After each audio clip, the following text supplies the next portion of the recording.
The pitch meeting. Nina set her phone next to the manuscript, just in case the hospital called again.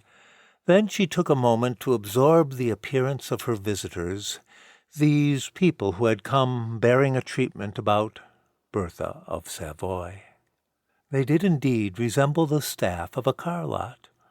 Luxury vehicles, perhaps, but definitely the pre-owned section. A man and a woman, Bradley and Renee. Each had eaten exactly one koolarakia without tarnishing the sparkles of their smiles. The man had the blank, earnest face of an athlete awaiting the starting line.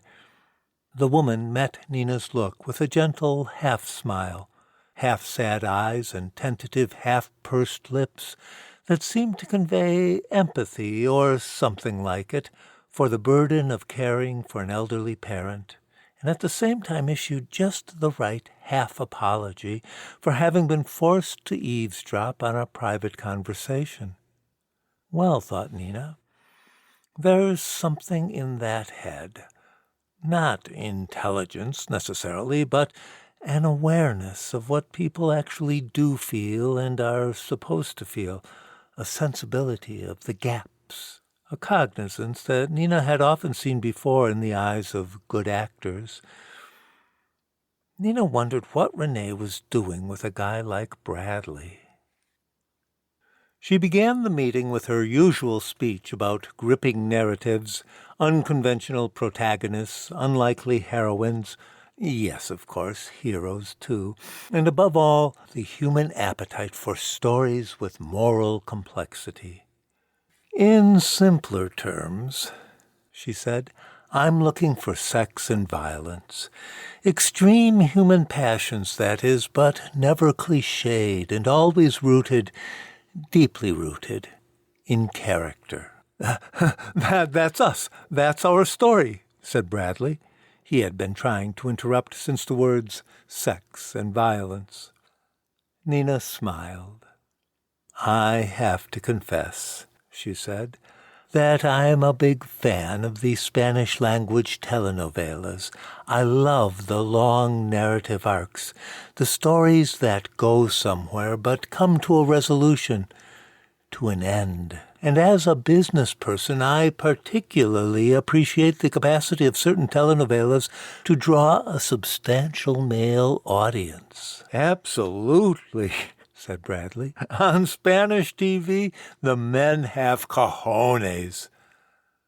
Nina paused for a moment and looked at Bradley and Renee, then at the notes her assistant had prepared. So, she said, you two work together in real estate. Well, said Bradley, my business started as a production company. In the mid-90s, we made a couple of genre pictures. But yes, our main profit center these days is the commercial real estate, for industry-related businesses, mostly. Of course, said Nina. And I, added Renee, I do some freelance sales, leases, relationship management when I'm not acting. Renee Alcala, said Nina, ruminating on the name and face. You were very good in that series, the one set in New Orleans. True by you, said Renee, beaming. Too bad it didn't last, said Nina. Well, you both must be fascinated by the 11th century. It's an unusual era. Definitely, said Bradley. We really love the 1100s, especially Renee. She did all the research. I'm just the wordsmith. Right, said Nina. She went on to tell her visitors how some of her colleagues had just wanted to translate and repackage a Spanish-language series, preferably a show with a pre-established brand. But Nina had told them, no, this is America, this is Hollywood. Can't we generate something original? And then this treatment appeared. Nina picked up the document on her desk, a stack of photocopied pages secured with a black binder clip. Before the meeting, her assistant had set it solemnly in place. while Renee and Bradley watched from the couch. Ever so slightly off-axis, the treatment had been the only object on the gleaming surface for the entire duration of Bradley and Renee's uncomfortable wait. For 27 minutes the document had exerted a strange power over Bradley's attention, like a kinky sexual impulse or a beckoning animal in some weird dream. As he sat there staring at it, Bradley had fought the urge to pick it up and cradle it, just hold it a while, maybe peek inside, make sure every word was in its place. Even though he was the one who had retyped the damn fax himself, the whole thing, because he didn't trust the security on Renee's laptop. So what if his urge didn't make sense? He just wanted to check. Renee would not allow it. At one point during the long wait, she had to slap his reaching hand. She squeezed it now, and Bradley focused. Nina was paging thoughtfully through the treatment. "What amazes me about this story," she said, "is your choice of the central character. Completely unexpected, and yet it works. What led you to Bertha? Poor little Bertha of Savoy." "Oh, we just had a feeling," said Renee. "Well, it's brilliant. As experts on the period, I'm sure you two wouldn't be the least bit surprised to hear how many Matilda proposals crossed this desk, but I love how this story uses Bertha. I really do. The child bride, the rejected teenage wife, the beautiful young mother who blossoms into a warrior queen, or the word you use here, burgeon. She burgeons into a veritable force of nature. In any case, I think Bertha will have much broader appeal over the run of the show than Matilda would have.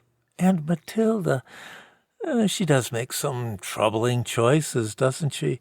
Not so much sleeping with the Pope. Our audience wouldn't mind that if we cast the right Gregory. But sending the assassin to murder her disabled husband... Nina shook her head. No, Matilda's a much better fit for the part of scheming female antagonist. I love how she calls the Pope Hildy in bed. "Yeah, Matilda, what a bitch," said Bradley. "At least that was my reaction when I read it, after we wrote it." Nina seemed not to hear him. She was flipping slowly through the pages with pleasure, even perhaps with admiration. Renee and Bradley looked at each other. Were they about to get the green light? "On the downside," said Nina, "there are the challenges of producing a costume drama on a basic cable budget. But the 11th century, it's not Louis XIV at Versailles, now is it?"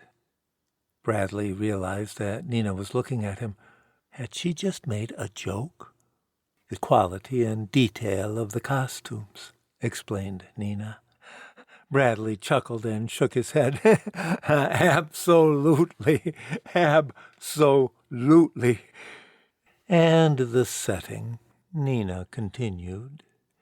"Southern Germany, northern Italy, the Alps, 1,000 years ago. With a digital castle or two, we could probably do most of the exteriors in British Columbia. That might keep the costs under control." She turned a page and frowned slightly. "Oh, there are still a few, what should I call them, undigested nuggets of scholarship in here, Renee. The word allodial, for example. It all comes down to who owns the land, doesn't it? Can't we make a feudal concept like that part of the visuals, or better yet, a plot point, part of the action? After all, we want our viewers to feel smart, not dumb." "Why, sure," said Renee. "I'll just cut that line," said Bradley. "It's gone."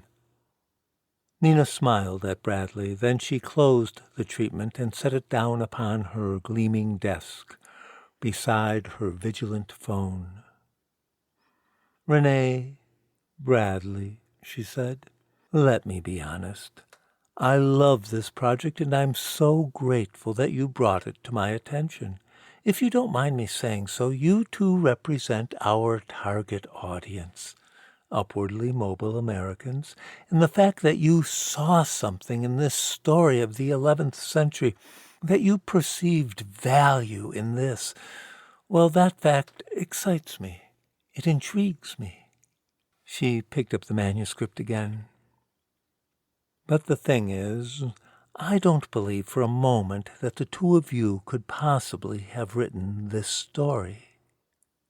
Nina studied her visitors, who were now very busy avoiding each other's eyes. "So here's the deal," said Nina. "Renee, I can guarantee you an audition for the part of Bertha. And Bradley, well, I won't press charges if you tell me who really wrote this treatment."